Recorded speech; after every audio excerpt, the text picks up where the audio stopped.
July August ছাত্র জনতার গণ অভ্যুত্থানে আওয়ামী লীগ সরকারের পতন হলে ক্ষমতাচ্যুত হয়ে দেশ ছেড়ে ভারতে পালাতে বাধ্য হন সাবেক প্রধানমন্ত্রী শেখ হাসিনা।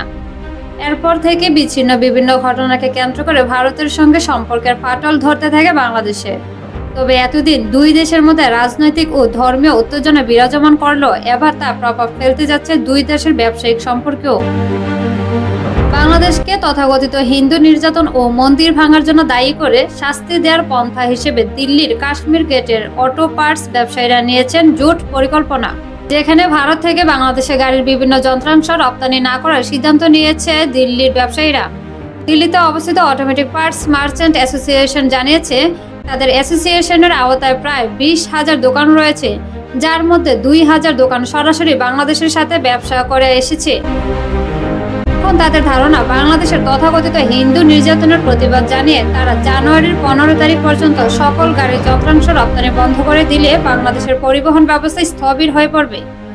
এছাড়া ভারতের ট্রেড অ্যান্ড ইন্ডাস্ট্রি চেম্বারের প্রতিবেদন অনুযায়ী ভারত থেকে প্রতি মাসে গাড়ির যন্ত্রাংশ হিসেবে 1,000 কোটি টাকা লেনদেন হয়ে থাকে বাংলাদেশের।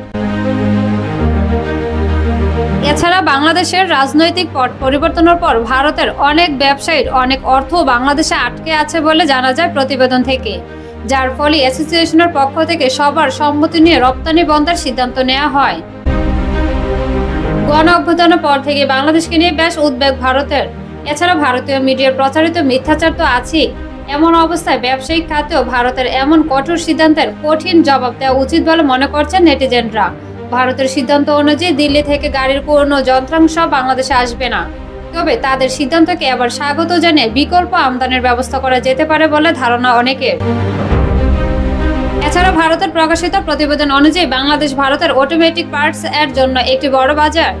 মাসে যেখানে 1,000 কোটি টাকার পার্টস লেনদেন হতো, এতে করে বাংলাদেশের রপ্তানি বন্ধ করলে ভারতেও বড় একটি বাজার হাতছাড়া হওয়ার শঙ্কা তৈরি হবে, যা বাংলাদেশকে যথাযথ মর্যাদা দেওয়ার কথা ভাবতে বাধ্য করতে পারে ভারতকে।